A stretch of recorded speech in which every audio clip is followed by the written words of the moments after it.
topic, actually, which is kind of in line with it. And for those of you who are not aware, our good friends at Nestle, who own the confectionery company Allen's, decided that they would change the name, finally, of the extremely offensive and racist lollies, which have been around forever. The Redskin and the Chico. That's what it used to be called. Chico? What is it? Chico? I still don't know. Chico. I don't care. I never ate. They taste amazing. I'd never really eaten both of them, but They're so good. Obviously I would have loved to have seen like the boardroom at Nestle that times like, oh, it's getting to that stage. Where's that racial tension meter up against Redskins and Chicos? And it was like pushing, and got to the stage where like, we need to change the name. People are outraged of this little brown baby and a derogatory term towards Native Americans. Cool. Let's change it. You know what they came up with? Red Ripper and Cheekies. Cheekies. Red Ripper and Cheekies. Now, okay. I'm going to say this, right? I'm going to say this. I can't speak for the Redskins because I'm not Native American and I don't know how offensive that is to that community. I've got perspective. Yeah. I can't. I feel disqualified to have an opinion on that. Chicos are Chicos, and they will always be Chicos. As a brown person, right? I have absolutely no offense to the name. I didn't even know it was an offensive name. What's wrong with Chicos?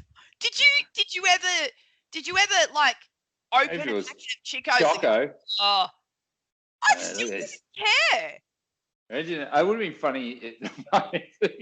There's a white supremacist opening a bag of Chicos and looking, going, brown lollies, brown babies, get out of here. But I just think.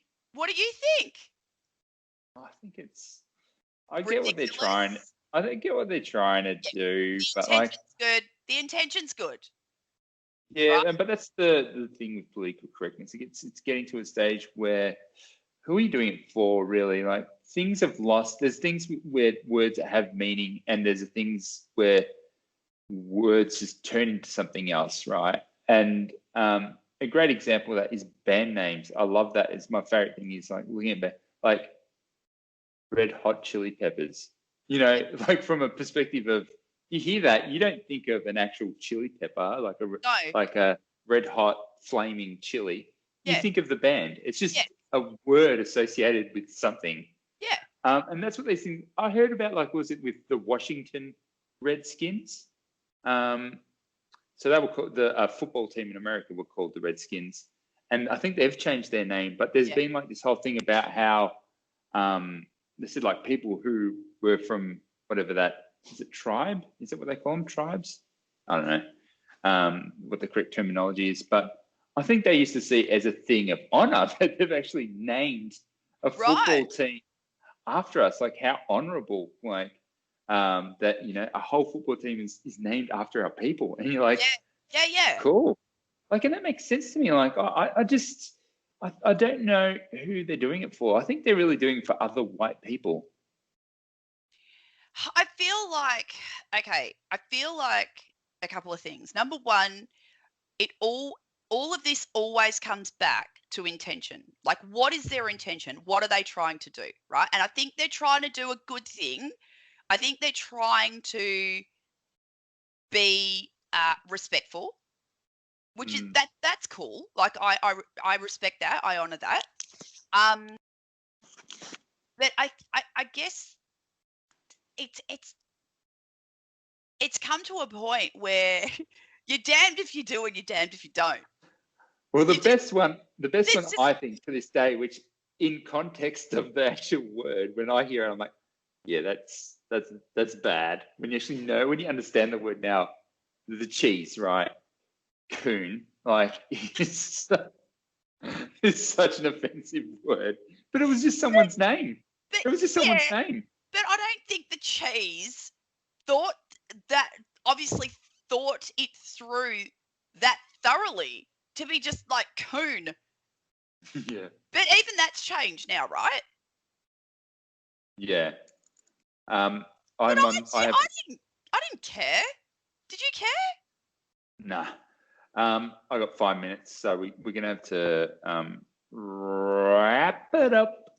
But I find all this stuff so interesting now, like the people getting offended by this, by that. Like, Are they? No. Are they? And yeah, they are. And who is they? I want to know who they are, because this is good. This is something we'll get into more next week. But I had this really good discussion, and I think I was typing to you about it with some of Annie's mum's friends, and they were what I would call, well-to-do people from the inner areas of Melbourne, and Australian people, and we had really good discussion. Actually, really good discussion. For the first time in a long time, someone who just thought I was Australian. Actually, it was really cool. I was like, cool. Well, I'm not. So that's good that you just thought that. And then because they were talking about like, the history of Australia's colonialism and yada yada. I'm like, and that's when I was like, look, I don't get the whole original sin white guilt thing. Like, if you're acting because you feel bad, that's the wrong reason to do it. You should just be acting because you want to be a good person. What happened in the past, you had nothing to do. Stop thinking that you can do anything now to change that. It's happened. We can recognize the bad. It happened. But nothing to do with you. You have no responsibility. Yeah. None. Like Hitler's grandkid has nothing to do with Hitler. No, of course not.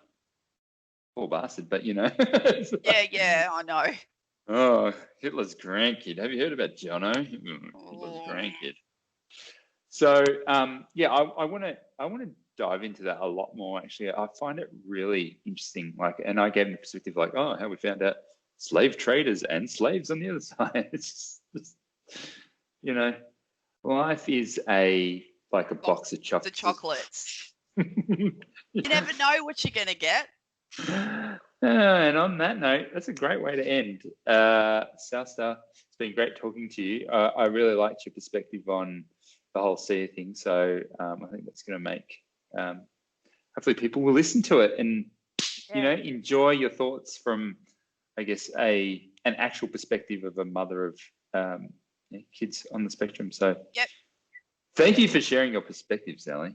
I am always happy to share perspective. And your perspective, and your perspective. Sorry to cut you off, and your perspective on brown baby lollies. Well, you know what I was going to say there.